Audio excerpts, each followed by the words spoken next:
First sir ఇప్పుడు త్రిష విషయము ఏంది, ఇండస్ట్రీ నుంచి పోతుంది అన్న విషయాలు వైరల్ గా మారింది. దాని మీద మీ అభిప్రాయం? ఒక నటుడు, సీనియర్ నటుడు కూడా చెప్పారు, త్రిష త్వరలో పెళ్లి చేసుకోబోతుంది, సినిమాలకు గుడ్ బై చెప్పబోతుంది, సినిమాల మీద ఇంట్రెస్ట్ చూపించట్లేదని. ఇది మటుకు వాస్తవంగానే భావిస్తున్నాము అందరము. ఎందుకంటే త్రిష త్వరలో కూడా తమిళనాడు ముఖ్యమంత్రి కాబోతుంది అనేటువంటి అభిప్రాయం చాలా మందికి ఉంది. ఎందుకంటే మీకు ఒకప్పుడు తెలిసే ఉండొచ్చు, ఒకప్పుడు ఎంజీఆర్ జయలలిత గారి కాంబినేషన్ ఉండేది. ఎంజీఆర్ గారు సూపర్ స్టార్ అయినా ఆయన బ్రహ్మాండంగా ఏఐడిఎంకే పార్టీ పెట్టారు, ఆయన తరపున సూపర్ హిట్ కూడా సాధించి ఆయన ముఖ్యమంత్రి అయ్యారు. ఆ సమయంలో జయలలిత గారు ఎటువంటిది కూడా ఆమె కూడా ఎక్స్పెక్ట్ చేయకుండా కేవలం ప్రచారం మాత్రమే చేసింది. ప్రచారం మాత్రమే చేసి ఏఐడిఎంఏ విజయానికి కూడా దోహదపడింది. తర్వాత అనేక కార్యక్రమాల్లో కూడా ఆమె కూడా హెల్ప్ చేసింది. అందువల్లే ఎప్పుడైతే ఏఐడిఎంకే పార్టీలో ఉన్నటువంటి ఎంజీఆర్ గారు చనిపోయారో ఆయన తర్వాత ఆయన భార్య కాకుండా జయలలిత గారే ముఖ్యమంత్రి అయ్యారు. ఇప్పుడు అదే సీన్ మళ్ళీ రిపీట్ అవుద్దా అని తమిళనాడు రాజకీయాలు ఆసక్తి ఎదురు చూస్తున్నాయి. అంటే ఒక విజయ్, తమిళ సూపర్ స్టార్ విజయ్ గారు ఉన్నారు. ఇప్పుడు ఆయన కూడా ఎంజీఆర్ గారికి ఎంత పలుకుబడి ఉందో అంత స్థాయిలో విజయ్ గారికి ఉంది. యువతలో ఆయనకు విపరీతమైనటువంటి ఆకర్షణ శక్తి ఉంది. సో తమిళనాడు రాజకీయాల్లో ఇప్పుడు రాజకీయ శూన్యత కూడా కనిపిస్తుంది. ఎందుకంటే ఒకప్పుడు ఏంటంటే రెండు రాజకీయ దిగ్గజాలు ఉండేవి. అదేంటంటే కరుణానిధి, జయలలిత. వీళ్ళిద్దరు కూడా ఇద్దరు రాజకీయ దిగ్గజాలు. వాళ్ళిద్దరూ ఒకరికొకళ్ళు పోటీగా ఉండేవాళ్ళు. ఒకసారి కరుణానిధి గారు గెలిస్తే ఒకసారి జయలలిత గారు గెలిచేవాళ్ళు. ఈ విధంగా ఒకళ్ళనొకళ్ళు అరెస్ట్ చేసుకోవడం, ఒకళ్ళనొకళ్ళు తిరుగుబాటు, పగ రాజకీయాలు చేయడం, ఇవన్నీ కూడా చేశారు. ఇప్పుడు తమిళనాడు అంతా అలసిపోయి ఉంది. ఎందుకంటే అటు జయలలిత కూడా మరణించింది, ఇటు కరుణానిధి మరణించారు. ఇప్పుడు ఎవరు లేరు. ప్రస్తుతం ఏంటంటే కరుణానిధి గారి కుమారుడైనటువంటి స్టాలిన్ గారు ముఖ్యమంత్రి ఉన్నారు. కానీ అవతల తట్టు ఎవరు లేరు. ఏఐడిఎంకేలో జయలలిత స్థాయి రాజకీయ నాయకులు ఎవరు లేరు, ఆ స్థాయి లీడర్ ఎవరు లేరు.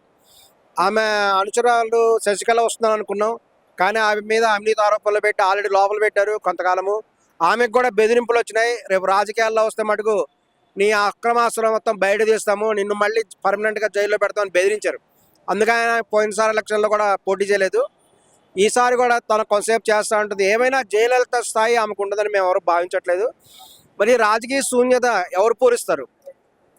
ఒకవైపు రజనీకాంత్ గారు కూడా వచ్చారు కదా, ఆయన కూడా తను ఎట్లాగో ఇక్కడ వేకెన్సీ ఉండాలి, అది సరైన సమయం. వేరే రాష్ట్రాలు ఎక్కడ అటువంటి పరిస్థితి లేదు. సో ఇప్పుడు రజనీకాంత్ గారు వస్తారు అని అనుకున్నారు, కానీ రజనీకాంత్ గారిని కూడా భయపెట్టారు డిఎంకే పార్టీ వాళ్ళు. ఇందులో వాస్తవం కూడా ఉంది. ఎందుకంటే ఎప్పుడైతే ఆయన రాజకీయంలో ప్రవేశిస్తారని ప్రకటన చేశారో ఇమీడియట్గా రజనీకాంత్ గారిని అరెస్ట్ చేస్తారని పుకార్లు వచ్చినాయి. ఎందుకంటే ఆయన మీద ఇప్పుడు ఒక పాత కేసు ఒకటి ఉంది, దాన్ని బయట తీసి రజనీకాంత్ గారిని అరెస్ట్ చేస్తారు అని పోలీసులు వచ్చారని కూడా ఆయన చాలా భయపడడం జరిగింది. ఆ దెబ్బకు భయపడిపోయినటువంటి రజనీకాంత్ ఆ సమయంలో హైదరాబాద్లో ఉండటం వల్ల రోబో షూటింగ్లో ఉన్నారు. ఆయన రోబో 2.0 షూటింగ్ వెంటనే కూడా డబ్బులు ఇచ్చేసి అపోలో హాస్పిటల్ చేరారు, ఇచ్చేసి మేనేజ్ చేశారు ఎవరిని లోపలికి పంపించకుండా. తర్వాత కూడా ఆయన ఒక్కసారి ఆలోచించుకున్నారు, 70 ఏళ్ళ వయసు వచ్చినాయి, ఇంకెందుకు రాజకీయాలు, హాయిగా ఉన్న జీవితం కృష్ణారామ అనుకుంటే హ్యాపీగా జీవితం గడిపేయకుండా ఇప్పుడు అనవసరంగా రాజకీయాల్లో పోవడం, అనవసరమైన అరెస్టులు, గొడవలు, కేసులు, ఇవన్నీ అవసరమా? ఒక్కసారి ఆలోచించుకున్న రజనీకాంత్ గారు కూడా వెంటనే కూడా తన రాజకీయ ప్రకటనని కూడా విరమించుకున్నారు. దీనికి ప్రతిఫలంగానే ఆయనకు April 1న భారత ప్రభుత్వము ఒక అవార్డు కూడా ఇచ్చింది. జాగ్రత్తగా గమనించండి, April 1 అంటే ఏ డేనో అందరికీ తెలుసు. ఏప్రిల్ ఫూల్ డేనే April 1 అంటారు. కరెక్ట్గా ఆయనకి April 1 రోజు అవార్డు ఇచ్చారు. గమనించండి, ఒకసారి నేషనల్ అవార్డు వచ్చింది క్రితం సారి. మీరు ఒకసారి మళ్ళీ వెరిఫై చేస్తే కనబడుతుంది. ఇంకోటి సార్, క్రితంపురం మీరు అనసూయ గారికి ఎట్లయితే సపోర్ట్ చేసి మీరు ఎట్లయితే చేసిండ్రో ఇప్పుడు త్రిష గారికి కూడా అట్లనే సపోర్ట్ చేసి సీఎం చేస్తారా? అవును, త్రిష గారికి సపోర్ట్ చేయాలని చాలా మంది ఫ్యాన్స్ కోరుకుంటున్నారు. దీనికి కారణం ఏంటంటే తమిళనాడు రాజకీయాలు.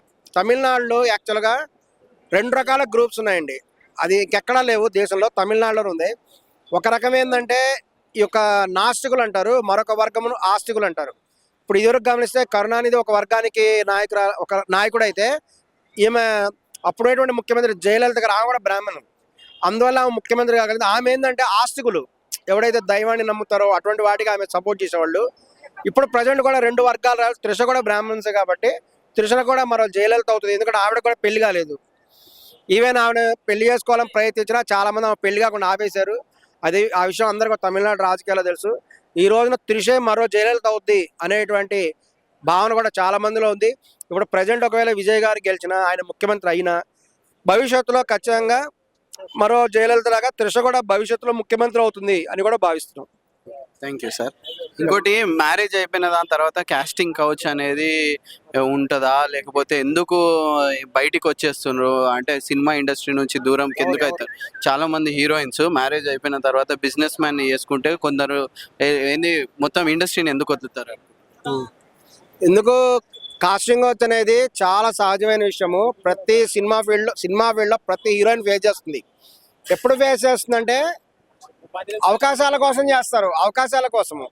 సినిమా హీరోయిన్లకు అవకాశం రావాలి కాబట్టి, ఆ సినిమాలో నటించడం వల్ల వాళ్ళకి కొన్ని కోట్ల రూపాయలు వస్తాయి కాబట్టి, అదేదో సినిమాలో దాసనారాయణ గారి సినిమాలో డైలాగ్ ఉంది, ఏముంది పని చేయడం సబ్జెక్ట్ రుద్దుకుంటే పోద్ది కదా అన్నట్టుగా చెప్పడం జరిగింది.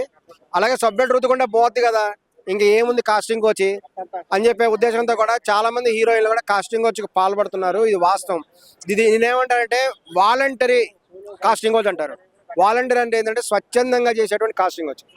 నీకు స్వచ్ఛందంగానే నీకు సినిమా అవకాశం కావాలా, వచ్చి బెడ్ మీద పడుకోవాలా, అప్పుడే నీకు అవకాశం వస్తుంది, లేకపోతే ఇవ్వం. క్లియర్గా చెప్తారు, ఇందులో ఎటువంటి బలవంతం ఉండదు. ఎవరైతే ఒప్పుకుంటారో వాళ్ళు అవకాశాలు వస్తాయి. ఇందువరకు చాలా సంఘటనలు ఉన్నాయి. సీనియర్ హీరోయిన్లు కూడా ఫేస్ చేసేది. ఒకప్పుడు షావుకార్ జానకి గారు హీరోయిన్గా సెలెక్ట్ అయ్యింది, అగ్రిమెంట్ కూడా అయిపోయింది, తెల్లవారితే షూటింగ్. మరి రాత్రికి రాత్రి మారిపోయింది సందర్భం. ఒక వాణిశ్రీ గారు అప్పుడు వెళ్ళి నాగేశ్వరరావు గారిని రాత్రి కూడా కలిసిందని ఏదో మాట్లాడింది, వాళ్ళ ఇంటికి వెళ్ళి బెడ్రూమ్లో మాట్లాడింది. తెల్లవాడేప్పుడే సీన్ మొత్తం మారిపోయింది. ఆమెని మరొక ఆమెను హీరోయిన్గా తీసేసి వాణిశ్రీ హీరోయిన్ అయిపోయింది. ఇది ప్రత్యక్షంగా జరిగినటువంటి లైవ్ ఎగ్జాంపుల్స్. ఇది ఈ విధంగా రాత్రిపూట ఇళ్ళకెళ్ళి హీరోయిన్లు బెడ్రూమ్లో కూర్చొని ఏవో మాట్లాడతారు. ఆ మాట్లాడేందుకు చాలా జరుగుతూ ఉంటాయి. దీన్నే కాస్టింగ్ అవుట్ అని కూడా కొంతమంది అంటారు. ఇవన్నీ వాలంటరీగా జరుగుతాయి కాబట్టి ఇవన్నీ తెలుసు వాళ్ళకి. అందుకే చాలా మంది సినిమా వాళ్ళు సినిమా హీరోయిన్లకి పెళ్లిళ్ళు చేసుకోరు, చాలా మంది చేసుకోరు. ఎందుకంటే ఇది తప్పనిసరి అయిన పరిస్థితి కూడా ఉంటుంది అనమాట. ఎందుకంటే కొన్ని కోట్ల రూపాయల వ్యవహారం అది. ఒక అవకాశంతో కొన్ని కోట్ల రూపాయల చేతులు మారే అవకాశం ఉంది. అందువల్ల ఈ విషయం అన్న తెలుసు కాబట్టి సినిమా హీరోయిన్లను చాలా మంది సినిమా ఇండస్ట్రీ వాళ్ళు పెళ్లి చేసుకోరు. ఎవరో కొంతమంది ఉంటారు, రేరు, వాళ్ళని ప్రత్యేకంగా వాళ్ళ స్వభావం చూసి చేసుకోవడం జరుగుతుంది. ఏమైనా ఇప్పుడు బయట ఇండస్ట్రియలిస్ట్ అయితే ఎవడో బకరా కావాలి కదా, అందుకని ఒక ఇండస్ట్రియలిస్ట్ బకరాగా భావిస్తారు వాళ్ళు హీరోయిన్స్. అతనికి ఏంటంటే ఏం తెలియదు కాబట్టి వాళ్ళకు కూడా తెలుసులే, తెలియకుండా ఎందుకుంటుంది. ఏమైనా సినిమా ఇండస్ట్రీతో సంబంధం లేదు కాబట్టి వాళ్ళు ఇతర విషయాల్లో ఏమి కలగ చేసుకోరు, పర్సనల్ విషయాలు ఏమి బయటికి రావని చెప్పేసి ఒక ఇండస్ట్రీ అనేటువంటి బకరాగాల్ని, బిజినెస్ మ్యాన్ అనే బకరాగాలను చూసుకొని హీరోయిన్ పెళ్లి చేసుకుంటూ ఉంటారు. ఇది సహజంగా జరుగుతూ ఉంటుంది. Thank you.